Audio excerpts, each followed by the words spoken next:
ចាទស្សនជនប្រមានជាបន្តគឺតេតិនទៅនឹងកម្មវិធីមនុស្សធម៌មួយគឺដោយមានការបដិបដើមពីក្រុមរបស់កញ្ញាហងម៉ារីនីដែលធ្វើឡើងនៅចំណុចគឺហាងហងម៉ារីនី168ហើយមានការចាគឺអញ្ជើញនៅអមលោកពូដែលជាអ្នករត់ស៊ីក្លូរួមជាមួយនឹងអ្នកមីងលោកពូដែលជាអ្នករើសអេតចាយនិងអ្នកសំទានមួយចំនួននឹងឲ្យមកបរិភោគអាហារដែលឥតគិតថ្លៃនៅហាងហងម៉ារីនី168កាលពីរសៀលថ្ងៃទី2ខែកុម្ភៈឆ្នាំ2016កញ្ញាហងម៉ារីនីរួមជាមួយនឹងក្រុមការងារនិងសប្បុរសជនមួយចំនួនទៀតចាគឺបានធ្វើម្ហូបអាហារជាច្រើនមុខអញ្ជើញអ្នករត់ស៊ីក្លូម៉ូតូឌុបអ្នករេអេតចាយក៏ដូចជាអ្នកចាគឺសុំទានឲ្យមកបរិភោគអាហារនៅក្នុងហាងរបស់កញ្ញាដែលស្ថិតនៅតាមបណ្ដោយផ្លូវ53នៅក្នុងសង្កាត់ផ្សារថ្មីទី3ខណ្ឌដូនពេញកញ្ញារួមជាមួយនឹងក្រុមការងារចាគឺបានអញ្ជើញលោកពូអ្នកមីងចាគឺបងប្អូនដែលជាអ្នករត់ស៊ីក្លូម៉ូតូឌុបអ្នករេអេតចាយហ្នឹងចាគឺឲ្យមកបរិភោគអាហារហ្នឹងគឺមានគ្នាប្រមាណជា100អ្នកជាងការចាគឺកំណត់ការពីមុនការធ្វើក៏ប៉ុន្តែនៅពេលដែលពួកគាត់អញ្ជើញមកហ្នឹងឃើញថាមានចំនួនរហូតដល់ជាង200អ្នកឯណោះហើយក៏ចាលើចំនួនក៏ប៉ុន្តែកញ្ញានៅតែមានការទទួលរាក់ទាក់ចាគឺទាំង200អ្នកហើយនៅក្នុងនោះផងដែរចាគឺអ៊ំលោកពូអ្នកមីងក៏គាត់មានចិត្តសប្បាយរីករាយមែនទែននៅក្នុងការមកទទួលទានគឺនៅក្នុងហាងរបស់កញ្ញាហើយកញ្ញាហងម៉ារីនីក៏បានបន្តនឹងទៀតថានាងពិតជាសប្បាយចិត្តខ្លាំងមែនទែននៅពេលដែលឃើញលោកពូចាគឺអ្នកមីងរួមជាមួយនឹងចាគឺបងប្អូនតូចៗចាគឺមកហូបអាហារហើយចឹងគឺមានចិត្តសប្បាយរីករាយខ្លាំងមែនទែនហើយកញ្ញាមានចាគឺការថ្លែងអំណរគុណទៅដល់សប្បុរសជនដែលបានចូលរួមចាគឺនៅក្នុងកម្មវិធីខាងលើនោះគាត់បានជួយនៅឧបត្ថម្ភចាគឺថវិកាមួយចំនួនធំចាគឺមានទាំងសប្បុរសជននៅក្នុងស្រុកនិងមានសប្បុរសជនចាគឺនៅឯក្រៅស្រុកផងដែរចាបាទអូយើងនេះគឺជាទឹកចិត្តដ៏សប្បុរសមួយរបស់កញ្ញាហងម៉ារីនីណាដែលមានចិត្តបុណ្យចិត្តសទ្ធាបាទមានការបើកហាងភោជនីយដ្ឋានហងម៉ារីនី168នឹងហើយបាទពេលវេលាមួយគឺថារៀបចំអញ្ជើញលោកតាធាក់ស៊ីក្លូបាទអ្នកមីង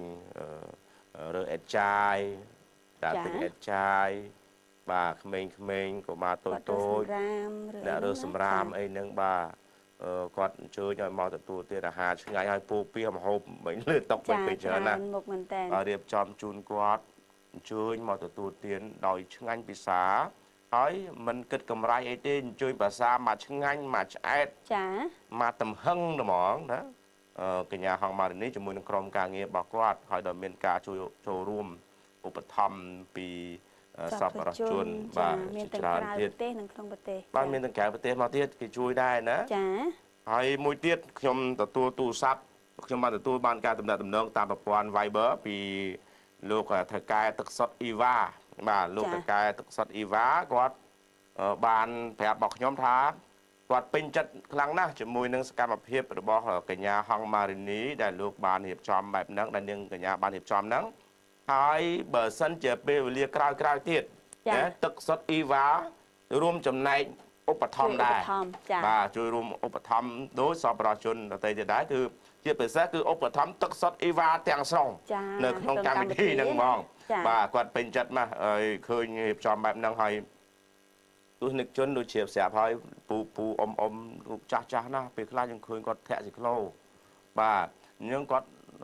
ដោយសម្មាជីវោរបស់គាត់ណារកដោយកម្លាំងកាយចិត្តរបស់គាត់ពេលខ្លះសន្សារសន្សំប្រាក់កាសម្ដង1000 2000 5000 10000ទៅតាមហ្នឹងនោះដើម្បីផ្គត់ផ្គង់ជីវភាពគ្រួសារគាត់បាទហើយមិនមែនបានធូរធារអីទេបាទពេលខ្លះហ្នឹងគឺត្បិតត្បៀតណាដូចចាស់អញ្ចឹងហើយណាត្បិតត្បៀតធាក់បាន15000 20000ហ្នឹងសន្សារសន្សំហូបចុកខ្លួនឯងហ្នឹងមិនហ៊ានហូបថ្លៃហូបច្រើនទេបាទហូបតិចណាស់បាទដើម្បីទុកលុយទុកកាក់ហ្នឹងផ្ញើទៅឲ្យប្រពន្ធកូននៅស្រុកណាអញ្ចឹងគាត់កណាហូបប្រើធាក់ស៊ីក្លូប្រើកម្លាំងបាទដល់ពេលគាត់ទទួលទានរបស់គាត់ត្បិតត្បៀតដើម្បីសន្សំលុយចាបាទនេះគឺជាចំណុចមួយដែលយើងត្រូវយល់អំពីជីវិតរបស់គាត់ជាអ្នកធាក់ស៊ីក្លូបាទអញ្ចឹងហើយកញ្ញាម៉ារីនីលោករៀបចំកញ្ញាបានរៀបចំនេះគឺថាល្អណាស់បច្ចុប្បន្នភាពក៏គ្រប់គ្រងដែរហើយក៏ព្យាយាមរួមចំណែកឧបត្ថម្ភដែរនៅពេលក្រោយទៀតដែលកញ្ញារៀបចំបែបហ្នឹងគឺថាយើងនឹងចូលរួមចំណែក បាទយើងចូលរួមចំណែកជាមួយនឹងទឹកសុទ្ធអ៊ីវ៉ា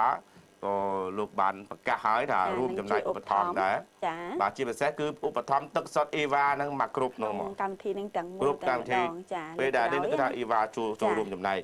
បាទក្នុងផ្នែកសប្បុរសធម៌នេះបាទហើយសូមអរគុណផងដែរពីដល់លោកថៅកែទឹកបរិសុទ្ធអ៊ីវ៉ាដែលលោកបានផ្ដល់ការដំណាក់ដំណងមកយើងខ្ញុំពីម្សិលមិញបាទហើយយើងខ្ញុំទទួលបានហើយ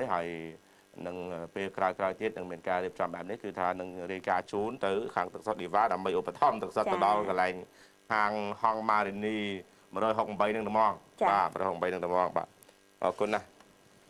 ការរៀបចំពិធីជប់លៀងមិញទទួលទានអាហារឲ្យលោកតាស៊ីក្លូអ្នករើសអេតចាយអ្នកសំទានមិញណាចាឥឡូវនេះលោកអង្គញាជឿហៃបាទគាត់ជាម្ចាស់កន្លែងនេះគាត់ជាថៅកែសន្តាគារនិងភោជនីយដ្ឋានអាស៊ានធុនអតីតថៃសានេះហើយនឹងជាថៅកែសន្តាគារវៃប៊ិចខេត្តសេនុបាទគាត់ឃើញសកម្មភាពសប្បុរសធម៌មិញនឹងល្អណាស់អញ្ចឹងហើយគាត់បានមីសេកមកខ្ញុំថាសូមចូលរួមចំណែកឧបត្ថម្ភគ្រប់គ្រងដែរ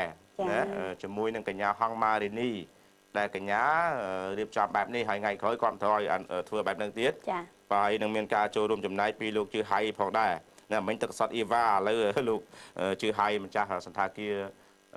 វៃប៊ិចកំពង់សោមហើយនឹងអាស៊ានធុននៅភ្នំពេញនេះបាទគាត់ចូលរួមចំណែកបាទឧបត្ថម្ភគ្រប់គ្រងដែរអញ្ចឹងសូមលើកទឹកចិត្តកញ្ញាម៉ារីនីបាទរៀបចំថែមទៀតបាទយើងមានការគ្រប់គ្រងច្រើនហើយបច្ចុប្បន្នភាពនឹងព្យាយាមធ្វើការផ្សព្វផ្សាយដើម្បីឲ្យសប្បុរសជនយើងលោកចូលរួមចំណែកគ្រប់គ្រងបាទសកម្មភាពបែបនេះគឺជាការធ្វើបុណ្យតនខែភ្លឺពិតប្រកបមកទុនជនបាទធ្វើបុណ្យពិតប្រកប